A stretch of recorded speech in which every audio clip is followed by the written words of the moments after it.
And now, Signature Dish, a WETA original series. Today on Signature Dish, we're enjoying the many flavors of India. After pairing dinner with drinks, So the steam inside the banana leaf is going to trap all these great flavors. Yes, absolutely. we'll watch the cuisine be elevated to new heights. All right, 37 ingredients to reach nirvana. And enjoy some heady home-style cooking. This is the most important ingredient, rum chicken, and I can add everything. Why stop there? Oh, that is a flavor explosion. I'm Seth Tillman, WETA producer and DC native, and I love good food. That's why I'm traveling to restaurants across the DMV. At each stop, looking for the one thing you just gotta try. That signature dish.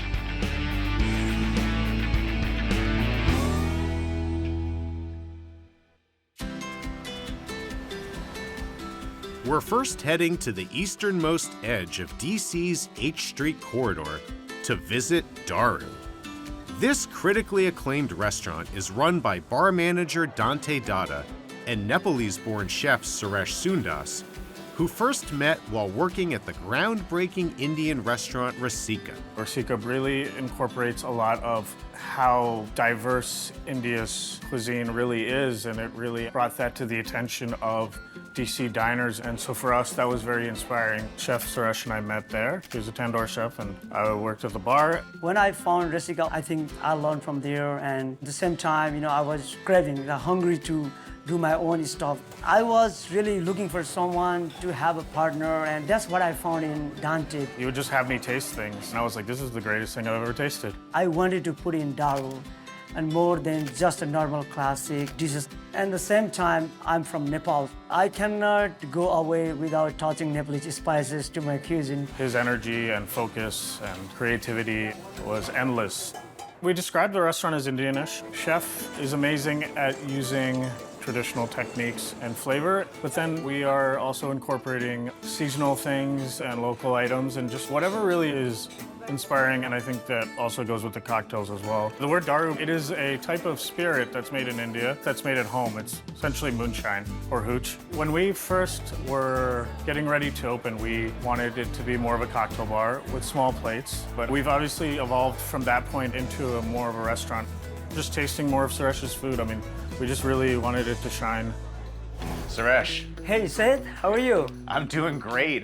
Really excited to be here. So what are you making today? Oh, I'm making our signature dish, striped bass patori. Patori is actually the Bengali-inspired dish. Dante and his parents, they are from Bengali background. And what exactly is paturi? Patori means the leaf.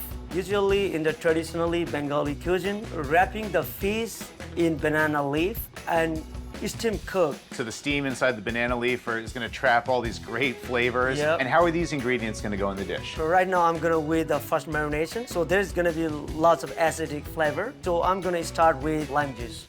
And I'm gonna put ginger garlic paste. That's one of the most common ingredients in the Indian restaurant. Staple ingredient. Yeah, and I'm gonna put some oil and of course chili powder. Is a nice bright color and spicy. Okay, Seth, can you pass me the turmeric, please? All right, the turmeric. Now Yeah. this is going to give you some color, but not as much flavor, right? Yeah, we believe this is the antiseptic. In the India, Nepal, if we cut our finger or something, we use as a medicine. A little turmeric will do the little trick. All turmeric, right. yeah. And the salt is always important, though. Of course. Yeah. Usually in our Indian cooking, we always do two marination. And why two marinades, chef? One is for acidic, salt and lemon kind of thing, and second marination will be for more flavor. So this has to sit for the 10 minutes.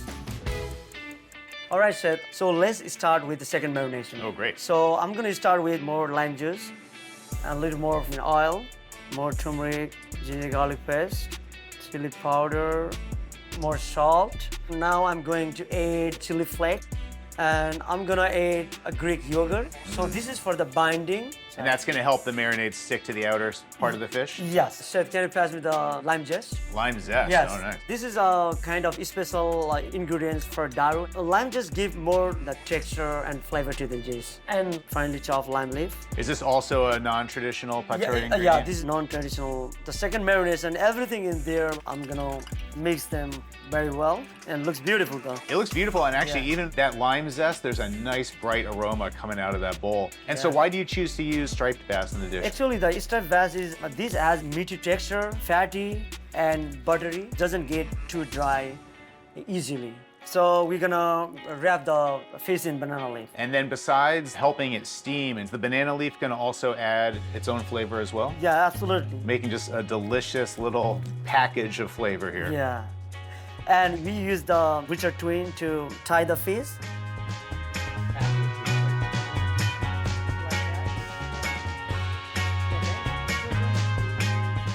Like that, this is done. So while I'm cooking this fish, why don't you see Dante? He wants to show you one of our cocktails from Darrow. All right, that sounds great. I cannot wait to try that, Chef. Dante, Hey, Seth, how are you?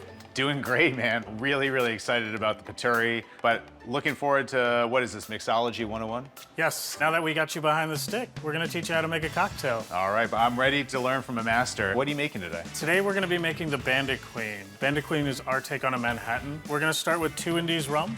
Comes from Bangalore. It's been infused with garam masala. It's gonna be 1.25 ounces. So India has a big spirits community? It is a growing spirits community. This distillery itself actually was a British Navy rum distillery. When the British left India, a family took over the distillery and started making their own rum. 1.25 ounces, you say? Yes, sir. All right, close enough. Okay, this is our Bonal. This is the Gentian aperitif. So this will bring a little bitterness and herbaceousness to the drink, and we'll just do 1 ounce. My jigger holding techniques need a little work. You're doing great. This is Szechuan Peppercorn Amaro from Baltimore Spirits Company. So this will be 3/4 ounce. And one of the reasons why we love Szechuan Peppercorn Amaro is because Chef is using it so much in his cooking. So this is our tamarind syrup. It is tamarind puree that's steeped in water like tea, and then we add a little bit of sugar to it. And this is gonna help counter some of the bitterness from the Amaro? Absolutely. How much are we talking here, Chef? 1/4 ounce, sir. 1/4 ounce. I might put a little too much in there. Beautiful. Then we have mole bitters. Gives it a nice spicy chocolatey note to it. And bitter is not really something that you taste a lot, right? Bitters, you can consider them like salt or pepper in cocktails.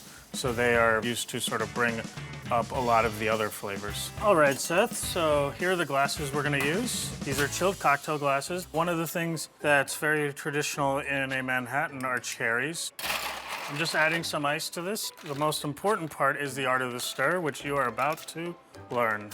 So you take your bar spoon, you're letting the bar spoon go around the edge of the glass and move all the ice in one unit. And it feels really good when you get Feels when you good, when you right? get into that rhythm, yeah. You're doing great. We'll see you at happy hour.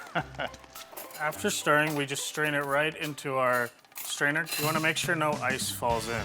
So we finish it off with a little lemon oil. It's like a kiss goodbye at the train station. All right, I cannot wait to try this. Thanks for the tutorial. Cheers. Thank you, Seth. Oh, nice and balanced and refreshing. That garam masala really does give it that nice little layer of smokiness as well. I cannot wait to see how the spices in this drink pair with the ones that are already in the paturi. Absolutely. I think Chef's just about ready with the paturi, so let's go eat. Let's check it out. While I tried my hand at bartending, Chef Suresh finished preparing the paturi. After cooking the wrapped fish on the flat top, he prepared the 2 sides, kale khichdi and tomato chutney. After plating, he topped the fish with microgreens, herbs, and edible flowers. All right, gentlemen, I am excited to try this. That is just a beautiful, beautiful yellow color. I hope you're tasting like a sourness of lime juice, lemon zest, like right amount of spice, buttery and meaty texture of fish. Just Yeah. the right amount of everything. That is really something special. There is a little bit of a kick, I guess, between the chili powder and pepper flakes, Absolutely, yeah. but nothing overwhelming. Yeah. And that lime zest comes through so loud and clear. And should I be dipping it in anything here? Yeah, you can dip the fish with tomato chutney. A little extra spice too from that Yeah. chutney. You really got to try the khichdi. I mean, for us, it's real like Nepalese and Indian comfort food. Suresh spin on it is taking the kale leaves and spinning it with the rest of the khichdi, and it is just to die for. I just like how you have this classic Bengal dish, a little bit of Nepalese flavor here, some Sichuan peppercorn in the cocktail. It seems like you guys are just trying to have a little bit of fun with this food. Absolutely, and I just love the way Suresh is so passionate about blending different flavors and ingredients that you may not think of together. The aromatics that come out of the mecroot lime leaves, the earthiness that comes from the kale khichdi, and then the Szechuan peppercorn, of course, sort of is the backbone of the whole dish itself and the drink. When your Bengali relatives are here, do they approve of this take on the paturi? Oh yeah, we have to order more fish for Yeah, them. they die for it. Yeah. But what did you guys see as the opening, to be able to create a place like this? When we met, we were both learning, and we still are, but we wanted to create a space that was a little bit of a neighborhood-friendly space. We wanted to keep the attention to quality, the attention to flavor, attention to service, and the drinks. Well, you guys have clearly carved out your own little corner, literally, here off H Street, and bringing just both of your incredible strengths. Thank you guys so much. Thank you so much. Thanks, Seth. Thanks for coming in.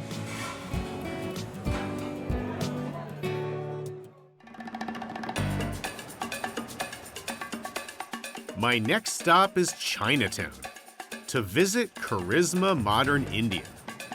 The restaurant first opened as Karma in 2017, but is now split into 2 dining rooms sharing the same roof. Karma now offers a prix-fixe tasting menu, while Charisma serves up an a la carte dining experience. So originally grew up in India. I went to school in Australia when I was 19, but I happened to work in the restaurant business there, and that really got the bug in me. I felt like Indian cuisine was ready to be taken to the next level. Sachin opened the restaurant with chef Ajay Kumar. We come up with the idea to present the Indian cuisine in a modern way with modern techniques. And whenever I design some dish, I feel like I am starting with a blank canvas and using different imagination about colors. Indian food was kind of held in that one specific format. People felt like it's too spicy, it'll be too heavy, it's more for takeout. We wanted to offer a full dining experience. So we have a cocktail bar, we have a wine program. One of the misconceptions out there, India would be homogeneous. India, there are several influences on the coastal cuisine that are very European. In the north side, which has a lot of the Asian influences, whereas on the west side, all of the influences from the Mughal Empire and the spice route. Which results in a lot of flavors and ingredients that inspire us, elevating the Indian cuisine to the same level of Italian or French cuisine or Spanish cuisine. Indian food to be considered as one of the primary choices, if not the choice for all occasions. Ajay, good to meet you. Same here. I am excited because I knew there were going to be some colorful dishes, but I don't think anything prepared me for this. What are you making today? We are making today Nirvana 37. Is a blend of all dishes from India. Nirvana 37. Are we talking about 37 ingredients? Yeah. All right, 37 ingredients to reach to reach Nirvana. Well, I understand that you're also an artist. This is your palette right here. Right. So, chef, how do you begin to put this dish together? Okay, first we will put the potatoes. Potatoes include Kashmiri chili, micro cilantro, and blend of these spices. They are from Bihar. We are putting mango chutney, and it is from UP, Uttar Pradesh, northern part of India. For making mango chutney, we are using the raw mangoes and jaggery, mustard oil, and Kashmiri chili, and cooks down for an hour. And then we'll add hot sauce and date chutney and mango chutney. So we got mangoes at least 3 ways so Yeah, far. and after that, crispy spinach fried with a chickpea batter. I can already tell there's gonna be a lot of crunch on this dish. Would you like Greens. the salad as well, Is chef? it's a blend of turnip, fennel root, watermelon radish, and dill leaves. So I'll be getting my veggies in this Yeah. dish. And then we will sprinkle the blend of spices. Then again, we will add the sauces. So we're kind of layering here as we go. It's a layer of different ingredients. Now we will add noodles. Can you pass, please? There you go. And what kind of noodles are these? Yeah, chef? they are chickpea and rice flour noodles. So we mix it with the salt and lemon powder and oil, and then deep fried, which makes it very light and airy and crispy. After adding the noodles, Chef Ajay alternates more layers of greens and noodles and then adds the finishing touches. Now adding micro cilantro, micro mustard, dill leaves, There is plenty of green on marigolds, this dish. star flowers, Himalayan wild rice, watermelon radish, edamames, and fresno chilies. Are these going to be really spicy chilies? No, they are sweet spicy. Sweet spicy, okay. And this is bean sprout. So this is Nirvana 37. and the real magic will happen when we'll mix it in front of the customer on the table. I got to tell you, Chef, I've seen a lot of dishes on the show, and none of them look anything like this. I can't wait to try it. You're gonna love it. All right, Ajay. Sachin, I've never done this on the show before, but this is a classic phone eats first kind of situation Absolutely. here. Got to get this photo. Bloop. All right, that is too beautiful. Do we just reach in and start eating? Let me assemble it for you. Assemble. So we actually bring the Nirvana 37 on the table. It's got 37 ingredients. They have to be mixed in together. Such a shame to see that tower taken apart, but I understand. And the idea here is that every bite is gonna give you a different taste and a different flavor. So that's why mixing is as important as assembling it. As you're stirring it, I can hear the crunchiness. And I think you'll enjoy this. Oh, I have no doubt. So one dish, kind of a culinary journey through the Indian subcontinent. Here we go. Hope you like the sourness and sweet and floppiness of the noodles. That is a flavor explosion. There's a little kind of sharp, peppery bite to it as well. And that comes from the mustard oil. It's amazing to think that you could have one dish that's kind of on a covert operation to share all the flavors of India together. Somehow, this kind of evolved into a dish on its own, which wasn't planned or intended, and just many different ideas that were flowing through the brain kind of conceptualized this, and then very hard to pick a name because you can't call it one or the other, and there is no reference point for the dish. So we thought it kind of gives you the Nirvana feeling with the dish, so why not call it Nirvana? That's absolutely true about there being no reference, because it looks a little bit like a salad. It's got all the greens, but it's not really great savory flavor to And it. it's vegan and gluten-free also. Vegan and gluten-free. I mean, that's going to draw some people in. I know It that. already is. Yeah. In every bite, you will feel different taste. That's absolutely true, because the first bite, I think I got a lot of fennel. It was really kind of sharp and peppery. But in that last bite, I got some of that mango chutney. So there's a little bit of sweetness, but still getting all those good savory spices. In this day and age at a restaurant, it is important to make a dish that's that visually appealing too, because that's what brings a lot of people in, right? Also, to connect with the guests while serving this, it's not just something that we're just bringing on the table and just plopping it. And Ajay, for you, as someone who's an artist who created this really visually striking dish, what's it been like for you to watch the customers' reactions when they get it? I'm always very excited when I'm making this in the kitchen, and more excited when I'm presenting this to the customer, and they are so happy to see this dish, and they are taking pictures, and they have always promised me they will come again and for this dish. Yeah, I mean, food should taste good, but it should be fun too. I'll be thinking about this one for a while. Thank you both.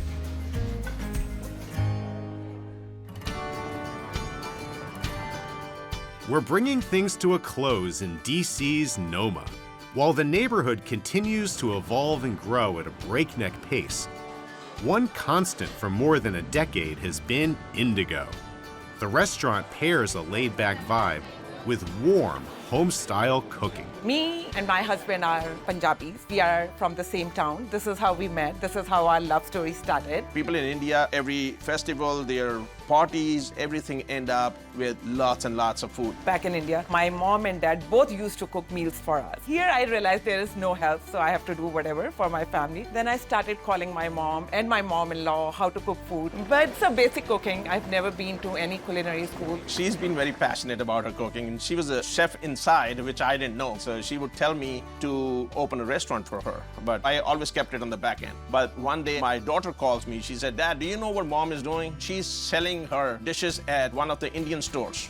I said, "What is going on?" This is how passionate she was. Then she set up a table outside an Indian grocery store. That is how the whole thought erupted, and then we started doing this. And the response we got from the markets were amazing. Being a housewife, it gave me confidence to open a restaurant. And from the very first day, we got beautiful response. So it's been 11 years. I love her cooking. I tell everybody that the simplest and the purest and the most divine dishes, her creativity is amazing. And in these 11 years, Indigo has lived its own American dream. And this dream was truly attainable because of Nidhi's dedication and love for her cooking.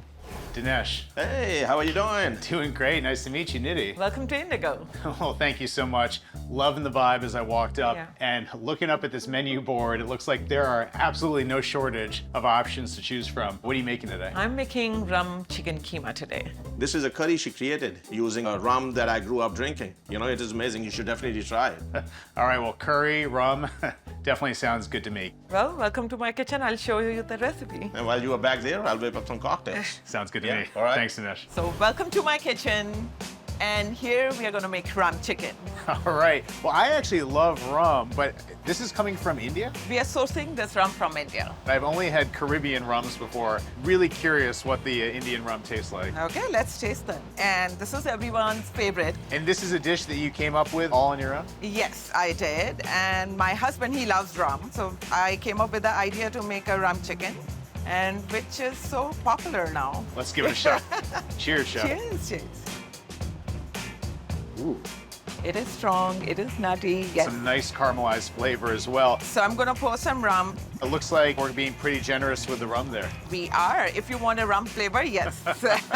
This is a fresh ginger garlic paste, and ginger garlic is always the base of the Indian cooking. And a keema curry, is that always using ground chicken? Yes, it's always a minced chicken. Even just 2 ingredients in that marinade, so aromatic. How long does this have to marinate for? So I prefer to marinate it overnight. It adds the more flavor to it. But I have already marinated chicken over here. There's a lot more flavor to add to it, and I'm gonna show you how it goes. Rum in hand, here I come.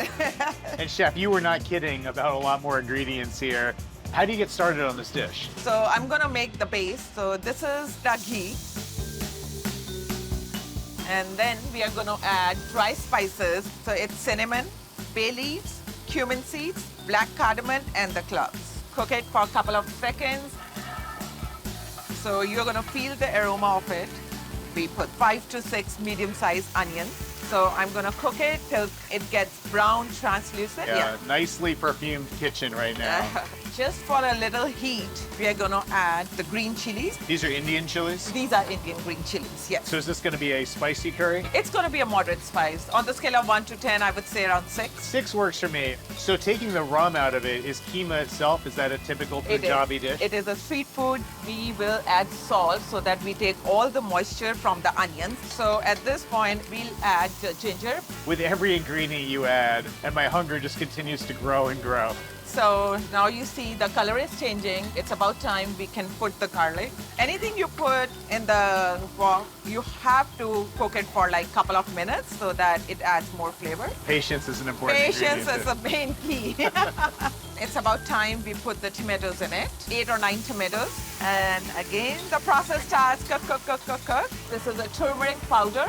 We are raised that turmeric should be the main ingredient of anything. And then at this point, this is a red chili powder, so approximately 1.5 spoons of it. And besides this one recipe, chef, where did you learn all of these techniques? So it's a mixed recipes of my side of family and my husband's side of family. You add a little something to And it. then I'm adding a little bit The to next it. generation will add their Yes. own little touch. Yes. Now, as you see, the oil has separated from the curry sauce, and about time to put the chicken in it. The beautiful rum chicken. Okay. We cook it for 10 minutes with the curry sauce so that everything gets mixed in. And because you're using minced chicken, it's going to cook a little faster, right? Absolutely. While it's cooking, this is garam masala. And do you blend your own garam masala in Every day, yes. And then this is a dry fenugreek leaf. All right, more color, more aroma. Love it. Can you pass me the rum, please? I would be more than happy to pass you This amazing is the Indian rum. most important ingredient, rum chicken. I would say I can add everything, like the whole bottle of Let's it. do it. Why not? Why stop there? Going More finish rum the bottle. flavor. Yes. Love it. And then we simmer it for 15 minutes. So after it's done simmering, I will add the green peas to it. We're gonna serve it with cumin pea rice. And then we're gonna add cilantro just to garnish it. All right, Nidhi, Dinesh, a nice warm curry is just what the doctor ordered today. I can't wait to try it. Are you tasting the rum? Absolutely. And also those spices, really bold to that garam masala. The rum, you don't quite get it at first, but it's almost like another layer Another layer of that. on the back end of the bite. It's just warm and comforting. And do you recommend eating it with the rice? Should I add some rice to my spoonful? or- Absolutely. And what did you add to the rice, Nidhi? So it's like caramelized onions, cumin, green peas, fenugreek, and cilantro. Perfect little complement to that rum keema. The chickpeas, is that just an Indigo standard here? Yeah, totally, because chickpeas is such a favorite dish from the region that I come from, Punjab. Everybody loves the chickpeas, whether they are meat eaters or vegetarians or pescatarians. It comes with all the dishes as a side. They absolutely just melt in your mouth. Yeah, it takes forever to cook it. The more you cook it, the more tender and juicy it is. And speaking of rum, are we looking a little more Old Monk in these cups right here? Right, so to complement Nidhi's amazing rum chicken, we have an Old Monk cocktail here. We call it the Indie Mule. It is some Old Monk rum, saffron vodka, cardamom syrup in it. Top it with some ginger beer. And voila. Well, cheers to that. Sure, cheers. Oh, that is delicious. I like it. I like that there's Old Monk in everything right now. When I look at DC, I can think of few neighborhoods that have changed more in the time you've been open than Noma right here. Yeah, when we started, it was nothing like it. But all this development happening around, lots of new faces we got to see, definitely good for business. You got a neighborhood with a lot of hungry mouths to feed. Yeah. Obviously, we are presenting home-cooked meals, and the most authentic meals back home where I come from are the places which have very casual feel, the hole-in-the-wall kind of places. If you're looking for some authentic food with the authentic dining experience, you know where to come. I certainly do. Thank you guys so much. Thank you. Thank Thank you you. so Yeah. much.